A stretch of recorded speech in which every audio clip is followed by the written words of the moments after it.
আসসালামু আলাইকুম। Welcome to my channel. আজকে আমি রিভিউ করতে যাচ্ছি ওয়াশেবল বেবি ডায়াপার সম্পর্কে।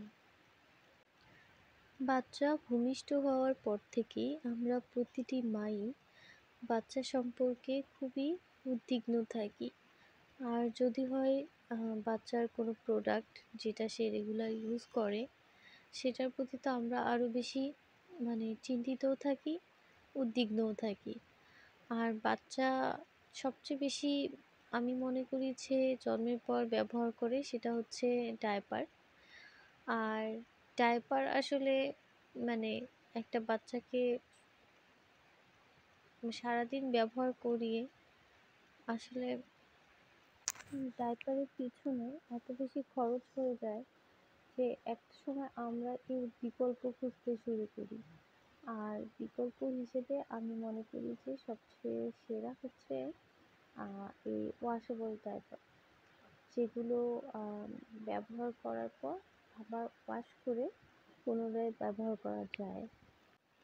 এই ডায়াপারের ভেতরে এরকম প্যাড দেওয়া থাকে, সেই প্যাডগুলো মূলত আমরা ওয়াশ করে পুনরায় ব্যবহার করতে পারি। আর ভেতরে ফেব্রিক্সটা এরকম অনেকটাই সফট। এখানে একটা ইলাস্টিক দেওয়া আছে, এদিক দিয়ে মূলত এই ভিতরে যে প্যাডটা আছে আমরা ভিতরে প্রবেশ করাই আবার বের করতে পারি।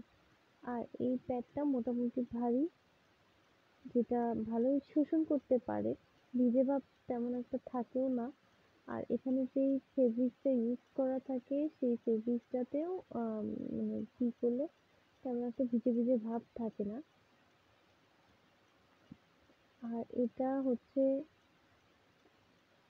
এরকম বিভিন্ন বোতাম দেওয়া থাকে, যেটাতে আমরা বেবির হেলথ অনুযায়ী আমরা সাইজটাকে ঠিক করে নিতে পারি। আর এটা নিউবর্ন বেবিরা যেভাবে ইউজ করবে সেটা হচ্ছে, তারা তো অনেক ছোট থাকে, এই যে আমরা এই নিচ দিক দিয়ে এভাবে ছোট করে দিতে পারি তাদের সাইজ অনুযায়ী, গ্রোথ অনুযায়ী আমরা প্রয়োজনীয় যতটুকু প্রয়োজন সেই হিসেবে আমরা এদিক দিয়ে ছোট করতে পারি। আর যখন বাচ্চারা বড় হয় এইটা আমরা খুলে দিয়ে বড় করেও ইউজ করতে পারি। এখানে অনেকগুলো বোতাম দেওয়া আছে, আপনারা আপনাদের বেবিদের সাইজ অনুযায়ী আপনারা এটাকে ছোট বড় করতে পারেন। যেমন এই পাশের ডাইপারটি যেমন আমি বড় সাইজ করে রেখেছি, আর এটা একদম ছোট করে রেখেছি, যদিও দুটি একই সাইজের। আর এই এটার ওয়াশেবল ডাইপারের কিছু ভালো দিকও আছে, কিছু খারাপ দিক আছে, সেগুলো আজকে আপনাদের সাথে শেয়ার করব। এই ওয়াশেবল ডাইপারটা অনেকটা সফট, এই প্যাডটাও মূলত শোষণ করতে পারে, কিন্তু সমস্যা হলো যে প্যাডটা শুকাতে অনেক বেশি সময় লাগে। একবার যদি ধুয়ে দেন প্যাডটা শুকাতে আপনার অনেক সময় লাগবে। তাই আপনাকে বিকল্প হিসাবে এক্সট্রা প্যাড কিনে রাখতে হবে দারাজে বা বিভিন্ন শপে। আমরা এরকম এক্সট্রা প্যাড কিনতে পাবো, যেগুলো মোটামুটি এক বিভিন্ন দামে রয়েছে। আপনারা খুঁজে ডিসকাউন্টে অনেক সময় কমে পাওয়া যায়, আপনারা সেখান থেকে দেখে নিতে পারেন। চাইলে ভেতরে দুটি করেও প্যাড ইউজ করা সম্ভব। তবে এর ব্যাড সাইডটা হলো অনেক সময় যে এই যে দুই সাইডে পায়ের সাইডে যে ইলাস্টিকটা আছে, এই দিক দিয়ে অনেক সময় কি বাচ্চাদের পেশাবটা লিক হয়ে যায়। তারা তো সবসময় একভাবে বসে থাকে না, নড়াচড়া বা খেলাধুলা করে, যার কারণে সাইড লিক হয়। অনেক সময় আপনার প্যান্টটা ভিজে ওঠে, বা অনেক সময় আপনার গায়েও পেশাব চলে আসতে পারে।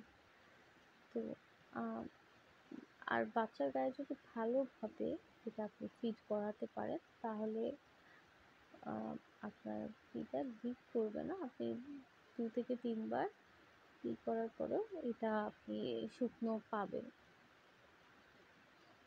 আপনি সর্বোচ্চ এটা আপনি 2 থেকে 2.5 ঘন্টা বা 3 ঘন্টা ইউজ করাতে পারবেন। 2.5 ঘন্টা 3 ঘন্টা পর পর আপনাকে ডায়াপার বা প্যাডটা চেঞ্জ করে দিতে হবে। এটা দীর্ঘ সময় ইউজ করার একটি হ্যাক আমি বলে দিচ্ছি। আপনারা চাইলে এই যে এই ভেতরে আপনারা একটি আ এক্সট্রা কাপড় উপর দিয়ে, প্যাডের উপর দিয়ে ঢুকিয়ে দিয়ে বাচ্চাকে এটা পরালে যখন বাচ্চা করবে এইখান থেকে জাস্ট আপনারা কাপড়টা সরিয়ে ফেলবেন। সরিয়ে ফেললেই আপনারা এই প্যান্টটাতে ভালো ব্যাকআপ পাবেন। তাহলে আপনারা ১ থেকে ২ বার বেশি ইউজ করতে পারবেন। ভিডিও দেখার পর কোনো কনফিউশন থাকলে আপনারা কমেন্টে যেকোনো ইনফরমেশনের জন্য কমেন্ট করতে পারেন কমেন্ট সেকশনে। ইনশাআল্লাহ আমি পাশে থাকবো যেকোনো ইনফরমেশন দেওয়ার জন্য। ভিডিওটি দেখার জন্য ধন্যবাদ। আসসালামু আলাইকুম। চ্যানেলের সাথেই থাকবেন। ধন্যবাদ।